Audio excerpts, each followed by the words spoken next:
EDV लटरीको form भर्दा यदि तपाईहरुको फोटोलाई फोटो टुलले चाहिँ रिजेक्ट गरेको छ भने त्यस्तो अवस्थामा यस्तो समस्याको समाधान कसरी गर्ने?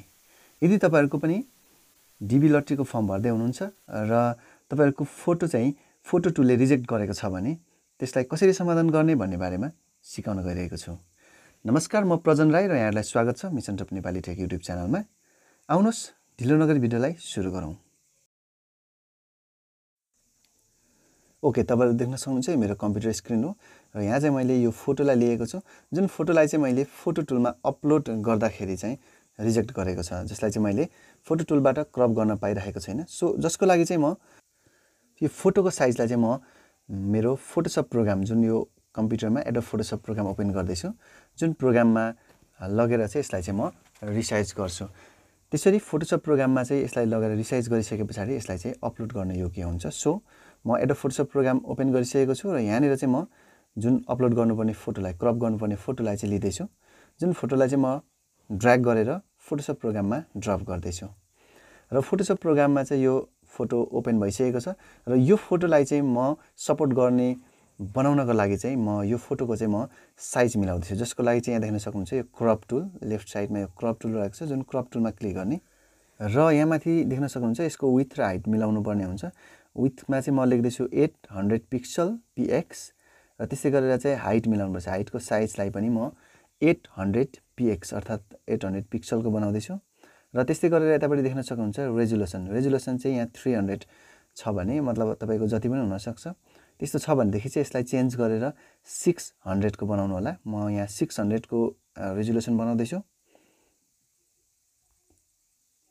600 रेजुलेसन 600 बनाइसके पछाडी चाहिँ यो फोटोलाई हामीले क्रप गर्नुपर्ने हुन्छ, जसको लागि चाहिँ म यहाँबाट ड्र्याग गर्दैछु र तपाईले पनि यसरी ड्र्याग गरेर क्रप गर्नु होला। क्रप गर्दै गर्दाखेरि चाहिँ एउटा कुरा के ध्यान दिनु होला भनेदेखि जुन यसको ग्रिड लाइनको बीचमा चाहिँ हाम्रो आँखादेखि चिउँडोसम्मको बीचमा जुन बीचको ग्रिड लाइनलाई चाहिँ हामीले फेसलाई चाहिँ बीचमा पार्नु पर्ने हुन्छ, जसको लागि चाहिँ हामीले यो आँखा भन्दा चाहिँ आँखादेखि लिएर यो चिउँडोसम्मको बीचमा चाहिँ हामीले यो ग्रिड लाइनको बक्सलाई चाहिँ सेन्ट्रलाइज गर्नुपर्छ, जो मैले यसरी गरेँ, यहाँ देख्न सक्नुहुन्छ। र यसरी सेन्ट्रलाइज गरिसके पछाडी चाहिँ हामीले यो फोटोलाई चाहिँ मुभ टुलमा क्लिक गरेर क्रपमा क्लिक गर्ने। क्रप गरिसके पछाडी फाइनली हाम्रो फोटो चाहिँ 800 पिक्सलको भइसकेको छ, 800 × 800 पिक्सलको र रेजुलेसन चाहिँ 600 पिक्सलको 600 को चाहिँ भइसकेको छ। सो यति गरिसके पछाडी चाहिँ हाम्रो यो फोटोलाई हामीले सेभ गर्नुपर्ने हुन्छ। यहाँ माथि देख्न सक्नुहुन्छ इमेज साइज पनि म पहिला एकचोटि देखाउँदैछु तपाईहरुलाई। जुन इमेज साइज चाहिँ यहाँ देख्न सक्नुहुन्छ 800 × 800 पिक्सल र रेजुलेसन चाहिँ 600। सो यसलाई म ओकेमा क्लिक गर्दैछु र यो साइज हेरिसक्नु भएको छ र अब चाहिँ म फाइलमा क्लिक गरेर यसलाई सेभ एजमा क्लिक गरेर सेभ गर्दैछु, जसलाई चाहिँ फोटो टुलमा अपलोड गर्न योग्य चाहिँ यो फोटो चाहिँ हुन्छ र सो म यो फोटोलाई चाहिँ म यसलाई चाहिँ एउटा नेम दिएर सेभ गर्दैछु। यसरी हामीले 800 × 800 पिक्सलको फोटो बनाइसके पछाडी चाहिँ हामीले हाम्रो फोटो टुलमा अपलोड गर्न योग्य हुन्छ। सो यसलाई चाहिँ हामीले क्वालिटी चाहिँ एकदमै हाई राख्नुपर्ने हुन्छ। सेभ गर्दै गर्दा यो मिडियम छ, यसलाई म चाहिँ हाई गर्दैछु, एकदमै हाई क्वालिटीको म्याक्सिमम साइजको बनाउँदैछु। त्यस पछाडी चाहिँ यहाँ देख्न सक्नुहुन्छ यो चाहिँ स्ट्यान्डर्ड बनाउनु होला, जुन फर्मेट अप्सन छ यसलाई चाहिँ स्ट्यान्डर्ड बनाइदिने। यति गरिसके पछाडी चाहिँ हामीले यसलाई ओकेमा क्लिक गरेर एप्लाई गर्ने र यो इमेज चाहिँ सेभ हुन्छ। यति गरिसके पछाडी हाम्रो इमेज सेभ भइसकेको छ र सेभ भइसकेको इमेजलाई चाहिँ म युज गरेर फोटो टुलमा अपलोड गरेर यसलाई म क्रप गरेर देखाउँदैछु। सो यो इमेज रहेको छ अहिले भर्खरै क्रप गरेको। सो यो इमेजलाई चाहिँ म क्रोम ब्राउजरमा जाँदैछु र यो क्रोम ब्राउजरमा देख्न सक्नुहुन्छ यहाँनिर रिजेक्टेड भनिरहेको छ। Image is overly compressed, please use a compression ratio that is less than 20:1 भनेको छ। सो अब चाहिँ म यसलाई चाहिँ चुज न्यू फोटोमा क्लिक गरेर मैले क्रप गरेको फोटोलाई चाहिँ म लिदैछु।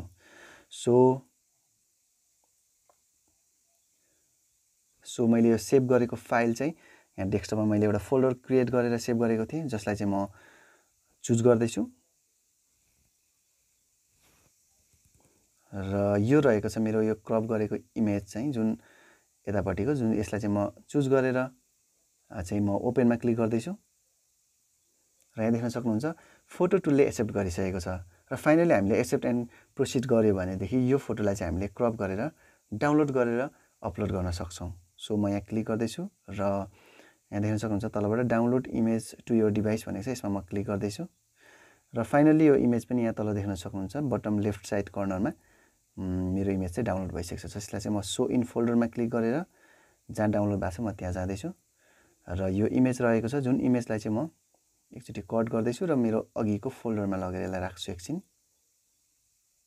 र यहाँनिर म पेस्ट गर्दैछु र देख्न सक्नुहुन्छ फर्स्टको इमेज चाहिँ सपोर्ट गरिरहेको थिएन र म सेकेन्ड इमेजलाई चाहिँ मैले फोटो टुलमा अपलोड गरेको थिएँ र यो लास्टमा चाहिँ जुन यहाँ देख्न सक्नुहुन्छ 600 × 600 डिमेन्सनको चाहिँ इमेज फाइनल क्रप भइसकेको छ।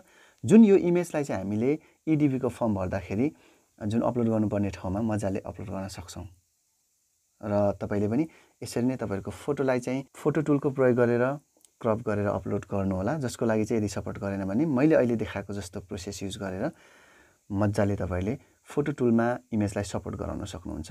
सो यो इमेज देख्न सक्नुहुन्छ, यसको डिटेल्स यहाँ पनि म देखाउँदै छु। यसको साइज रहेको छ 600 × 600 पिक्सल्सको र यति भयो भने यो इमेजलाई फाइनल अपलोड गर्न योग्य भइसकेको इमेज रहेको छ। सो तपाईहरुले पनि यसरी नै तपाईहरुको इमेजलाई चाहिँ मजाले चाहिँ एडिट गर्न सक्नुहुन्छ, बनाउन सक्नुहुन्छ र अपलोड गर्न सक्नुहुन्छ। सो आशा छ तपाईले पनि यो भिडियोको बारेमा सम्पूर्ण जानकारी पाउनु भयो नै होला। यदि कुनै कन्फ्युजन भएमा कृपया तल कमेन्ट बक्समा कमेन्ट गर्न नबिर्सनु होला र यदि भिडियो मन पर्यो भने कृपया यो भिडियोलाई लाइक पनि गरिदिनु होला र तपाईहरुको साथीहरुलाई शेयर पनि गर्न नबिर्सनु होला। यदि तपाईहरु मेरो च्यानलमा नयाँ हुनुहुन्छ भने कृपया च्यानललाई सब्स्क्राइब गर्न पनि नबिर्सनु होला। म यस्तै अर्को उपयोगी भिडियोको साथमा फेरि पनि भेट्ने बाचाका साथ बिदा हुन चाहन्छु। नमस्कार।